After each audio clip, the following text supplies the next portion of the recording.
بسم اللہ الرحمن الرحیم۔ السلام علیکم۔ اس ویڈیو میں ہم ان 5 ممالک کی بات کرنے جا رہے ہیں جو 2040 تک دنیا کے نقشے پر موجود نہیں رہیں گے۔ اس تمام معاملات کے اندر ہماری کوئی ذاتی خواہش شامل نہیں ہوگی۔ ہم صرف اور صرف فیکٹ پہ بات کریں گے اور ریسرچ پہ بات کریں گے اور ان وجوہات کو سامنے ضرور رکھیں گے کہ جن وجوہات کی بنا پر وہ کنٹریز ایگزسٹ نہیں کریں گی 2040 کے نقشے کے اندر جب آپ اس کو دیکھیں گے۔ اور اس میں ہم ایک بات مزید اضافہ کر دیں کہ ان کے ختم ہونے کی وجوہات سیم نہیں ہوں گی۔ بہت سارے فیکٹرز ہیں اور ہر ملک پر ڈیفرنٹ فیکٹر کام کریں گے، وجوہات ہوں گی، ریزنز ہوں گی۔ کچھ ریزنز نیچرل ہو سکتی ہے، کچھ ریزنز جو ہیں وہ پروگرام ہو سکتا ہے، اور کچھ ریزنز ان کنٹری کی اپنی وجہ بن سکتی ہے۔ تو یہ تمام چیزیں جو ہیں میں آپ سے شیئر کرنے جا رہا ہوں، اور میں یہ کہہ رہا ہوں کہ صرف 5 ملکوں کی بات ہو رہی ہے اور 2040 کی بات ہو رہی ہے، کیونکہ یہ ایک ریسرچ بہرحال ہے۔ تو آپ سے گزارش یہ ہے کہ یہاں پر ہم اینڈ نہیں کریں گے، ہم مزید اس پہ ویڈیوز پہ کام کریں گے، اور کون کون سے ممالک میں کون کون سی تبدیلیاں آئیں گی فیوچر کے اندر، ان تمام پر ہم سٹیپ بائی سٹیپ ویڈیو کر سکتے ہیں اور کروں گا۔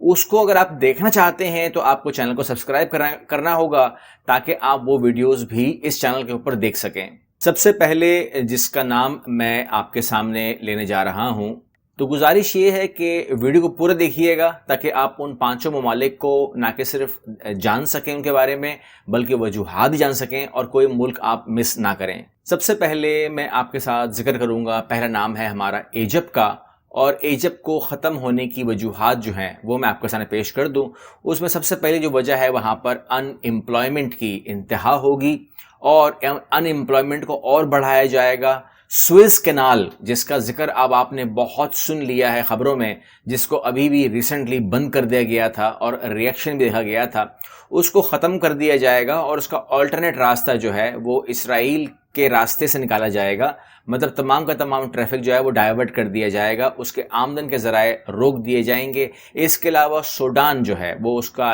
بہت بڑی باؤنڈری شیئر کرتا ہے، اور سوڈان کے ساتھ جو ہے آپ جانتے ہیں کہ نارملائزیشن ہو گئی ہے اسرائیل کی۔ سوڈان کو استعمال کیا جائے گا اور سوڈان کی زمین کو استعمال کیا جائے گا، اور اس کے بعد جتنی بھی اپوزیشن ہے وہ گروپ، عام زبان میں وہ گروپ جو وہاں پر مفاد پرست ہوگا اس سے ڈیل کی جائے گی، اور آج جس کو آپ شہر کہتے ہیں کائرو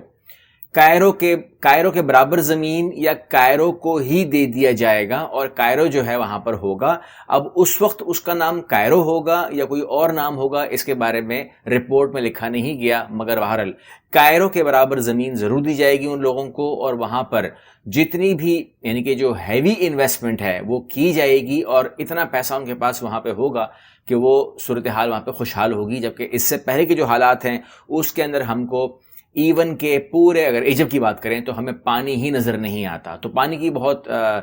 تنگی دکھائی گئی ہے رپورٹ کے اندر۔ لیکن جو اب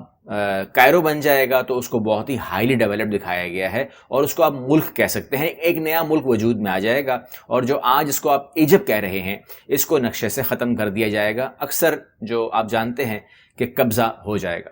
دوسرا ملک جو اس نقشے میں ہمارے پاس آتا ہے جو نہیں رہے گا آج اس کو آپ دیکھتے ہیں، وہ ہے ساؤتھ افریقہ۔ ساؤتھ افریقہ کی ہسٹری بہت ہی ہسٹوریکل ملک ہے، ہسٹوریکل اس کی گفتگو ہے۔ اگر آپ نیلسن منڈیلا کو پڑھا ہے آپ نے تو آپ اچھے طریقے سے سمجھ سکتے ہیں کہ ہم کیا بات کر رہے ہیں۔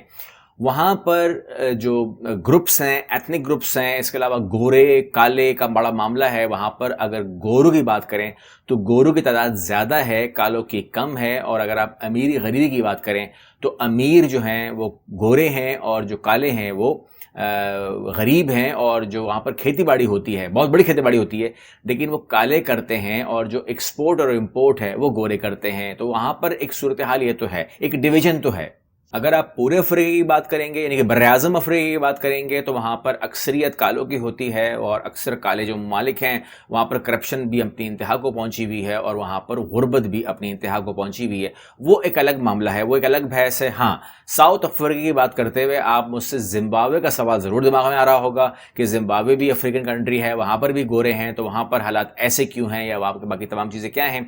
تو بالکل اگر آپ اس چینل سے جڑے رہیں گے تو ہم زمبابوے پر ایک ایکسکلوسیو ویڈیو کریں گے اور کرنی پڑے گی، کیونکہ اس کے حالات یہاں پر میچ نہیں کرتے اور اس کی ایگزسٹنس کے بارے میں ہم یہاں پر اس کو شامل نہیں کر رہے. یہاں پر ہم شامل کر رہے ہیں ساؤتھ افریقہ کو، اور ساؤتھ افریقہ جو ہے وہ جو دوسرے نمبر پہ ہمارے سامنے، یہ ترتیب نہیں ہوگی لیکن اس نے 18 سے 20 سالوں کے اندر ختم ہو جانا ہے. 2040 کے نقشے میں آپ کو ساؤتھ افریقہ نظر نہیں آئے گا. آلریڈی ہی جو لوگ ساؤتھ افریقہ کو جانتے ہیں یا جو وہاں پر جنہوں نے ٹریول کیا ہے وہ جانتے ہیں کہ بہت بڑا فرق ہے ایک شہر سے دوسرے شہر اور ایک صوبے سے دوسرے صوبے میں، بہت فرق ہے جو کہ واضح ہوتا ہے. اب تیسرا نام جو میں آپ کے ساتھ شیئر کر رہا ہوں، میں نے دوبارہ آپ کو میں ریمائنڈ کروا دوں کہ یہ ویڈیو جو ہے یہ کوئی اپنی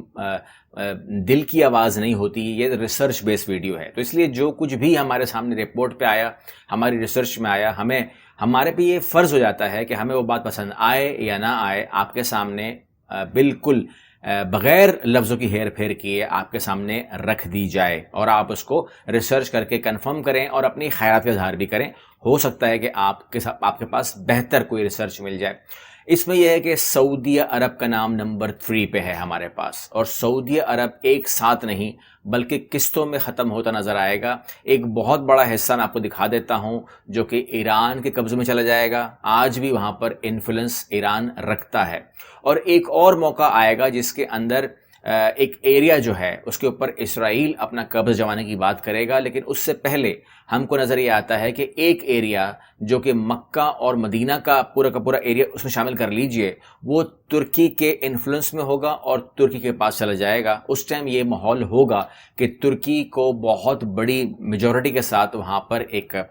پاور ہوگی جس میں وہ مکہ اور مدینہ کو سنبھال کر سائڈ پہ ہو جائے گا. اور اس کے بعد جو ہے جب اسرائیل اپنے ایریا پہ قبضہ کر لے گا تو اس کے بعد سعودی عرب اپنے آپ کو مزید سروائیو نہیں کر پائے گا، کیونکہ بیک سائڈ سے بھی کچھ کنٹریز آ جائیں گی اور سعودی عرب کی جو حکمرانی ہے، جو بادشاہت ہے سعودی عرب کی جو نام ہے، وہ وہاں پر ایگزسٹ پھر نہیں کرے گا اور وہ ختم ہو جائے گا. چوتھا نام جو میں آپ سے شیئر کر رہا ہوں وہ ہے انڈونیشیا کا. انڈونیشیا کا آپ پہلے میپ دیکھ لیں. یہ ایک ملک کا میپ ہے جو بکھرا ہوا، پہلے سے بکھرا ہوا ہے، جزیروں پر مشتمل ہے. 300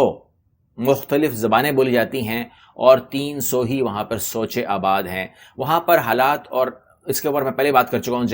اس کے اوپر جو اس کی نقشہ ہے، جو اس کی حکمرانی ہے، یعنی کہ اگر آپ ٹورزم کے لیے جانا چاہتے ہیں، اگر آپ جانا چاہتے ہیں انڈونیشیا، تو کچھ حصوں کے ویزے ملتے ہیں، کچھ حصوں کے ویزے نہیں ملتے. یعنی کہ فار ایگزامپل اگر آپ کو جانا ہے تو آپ کو بالی کا ویزا تو مل جائے گا مگر جکارتا کا ویزا آپ کو نہیں ملے گا. اس کی وجوہات ہیں لیکن بہرحال ایسا وہاں پر سسٹم رکھا گیا ہے. لیکن ابھی حال ہی میں آپ نے ایک اور رپورٹ دیکھ لی ہوگی جس میں بتایا گیا ہوگا کہ جکارتا جو ہے وہ اس کا بہرحال کیپٹل ہے اور وہاں سے ہی پورا ملک، یہ چھوٹے چھوٹے جزیرے جو آپ دیکھ رہے ہیں یہ سارے کے سارے اس کے اوپر حکمرانی کی جاتی ہے، جکارتا سے کی جاتی ہے، لیکن ان میں فاصلہ اور دوری بہت ہے. لیکن جکارتا جو ہے اب وہ کیپٹل نہیں رہے گا، اور جو آپ میپ میں دیکھ رہے ہیں یہاں پر جکارتا کو شفٹ، یعنی کہ جکارتا نہیں بلکہ کیپٹل کو شفٹ کر دیا جائے گا. اور اگر آپ مجھ سے پوچھیں گے کہ کیوں جکارتا کو خالی کیا جا رہا ہے یا چھوڑا جا رہا ہے، یا وہاں پر جو آج سب سے زیادہ آبادی ہے یا سب سے زیادہ وہاں پر ایک حکومت قائم ہے، یعنی کہ یہ کہہ سکتے ہیں، لیکن ایک ٹائم آئے گا کہ وہاں پر کوئی بھی نہیں ہوگا،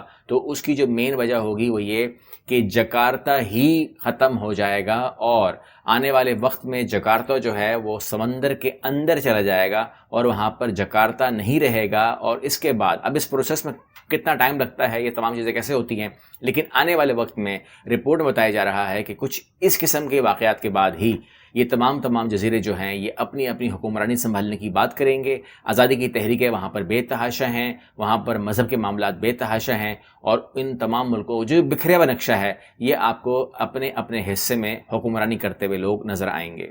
انڈونیشیا کا اور آخری جو مسئلہ یہ ہے کہ وہ between U S and China وہ پسے گا، اس نے پسنا ہی ہے، یعنی کہ بالکل درمیان میں ہے. آدھا ملک جو ہے وہ یو ایس سپورٹ کرتا ہے، آدھا ملک جو ہے وہ چائنا سپورٹ کرتا ہے، اور اس درمیان بھی جو حصے چائنا کی طرف ہوں گے وہ الگ ٹوٹیں گے اور جو حصے یو ایس کی طرف ہوں گے وہ الگ ٹوٹیں گے، اور یہ بھی فیکٹر ایک بنے گا وہاں پر. پانچواں ملک جو ہم شامل کر رہے ہیں اس کاؤنٹ ڈاؤن میں، وہ ہمارے پاس نارتھ کوریا ہے. نارتھ کوریا میں آج آپ جانتے ہیں کہ ایک ڈکٹیٹر کی حکومت قائم ہے جس کے سامنے آپ کچھ بھی نہیں کہہ سکتے، یعنی کہ ایک انسان کے ہاتھ میں مکمل ملک پہ قبضہ ہے، وہاں پر میڈیا پر مکمل طور پر پابندی ہے، وہاں پر ہر قسم کی پابندی ہے، اور وہاں پر جو ہے کوئی سیاسی ایکٹیویٹی نہیں ہوتی، کوئی اپوزیشن کا تو سوال ہی پیدا نہیں ہوتا، اور وہاں پر جو سب سے زیادہ اہمیت دی جاتی ہے وہ ہر کسی بھی چیز سے زیادہ وہ اہمیت ہے وہاں پر ملٹری کی، وہاں پر اہمیت ہے ملٹری ٹریننگ کی، یعنی کہ اسکولوں کے اندر، کالجوں کے اندر، یونیورسٹی کے اندر عام طور پر آپ کو ملٹری کی ٹریننگ دی جاتی ہے اور آپ کو فوجی ہی مانا جاتا ہے، اور اس ٹائم ورلڈ نمبر 4 پہ وہ آ چکے ہیں۔ لیکن اور سب سے خطرناک بات کہ وہ ایٹم بم کا حصول چاہتے ہیں، لیکن جو یو ایس ہے، جو چائنا ہے، خاص طور پہ جو اور ممالک ہیں، دنیا کی طاقتیں ہیں، رشیا ہے، جو دنیا کی اور طاقتیں ہیں، پوری دنیا، وہ یہ چاہتی ہی نہیں ہے کہ دنیا میں کوئی ایسا ملک ایگزسٹ کرے جو کسی اور ملک کے ساتھ اس کے تعلقات نہ ہوں، یعنی کہ آئسولیشن میں ہو۔ وہ یہ سمجھتے ہیں کہ نارتھ کوریا کے لوگ جو ہیں وہ ہاسٹیج ہیں، اور ایک شخص کے ہاتھ میں ہاسٹیج ہیں، اور ان کو رہا کروانا ہے، اور اس رہا کے اندر جو دنیا کی خواہش ہے وہ یہ ہے کہ ہمیں نارتھ کوریا یا لفظ نارتھ اینڈ ساؤتھ کو ختم کرنا ہے، اور ایک لفظ رہ جائے گا کوریا، اور غالب گمان یہ ہے کہ کوریا بالکل کوریا رہے گا، لیکن نارتھ کوریا کو جو ان کے ڈکٹیٹر ہیں ان کی حکومت کو ختم کیا جائے گا، ان کی فوج سے بھی لڑائی ہو سکتی ہے، اور نارتھ کوریا اور ساؤتھ کوریا کی باؤنڈریز کو ختم کیا جائے گا اور ان کو ایک کر دیا جائے گا، اور اس کے بعد جو اکثریت ہے، جو لوگوں کی اکثریت ہے، وہ اس بات کو قبول کر لیں گے، اور جو وہاں پر حکمرانی ہے، وہ جس سسٹم ہے وہاں پر ساؤتھ کورین سسٹم رائج ہو جائے گا، یہ حکومت ایک ہو جائے گی، نارتھ کوریا کے لوگوں کو بھی حصہ دیا جائے گا، لیکن ان کو بھی سینس نہیں ہے سیاست کا، یعنی کہ نارتھ کورین لوگوں کو سیاست کے اندر وہ بالکل زیرو ہیں، انہیں کوئی سائنس نہیں ہے، تو ساؤتھ کوریا کے لوگ ان کو ہیلپ کریں گے، دنیا ان کو ہیلپ کرے گی، اور ان کو انٹرنیشنل دھارے میں لایا جائے گا تاکہ ان کی مدد کی جا سکے، ان لوگوں کو وہاں سے نکال کر عام دنیا میں جو دنیا ہے، جو ریئل ورلڈ ہے، وہاں پہ لایا جا سکے کہ ان کو بھی حق ہے جینے کا۔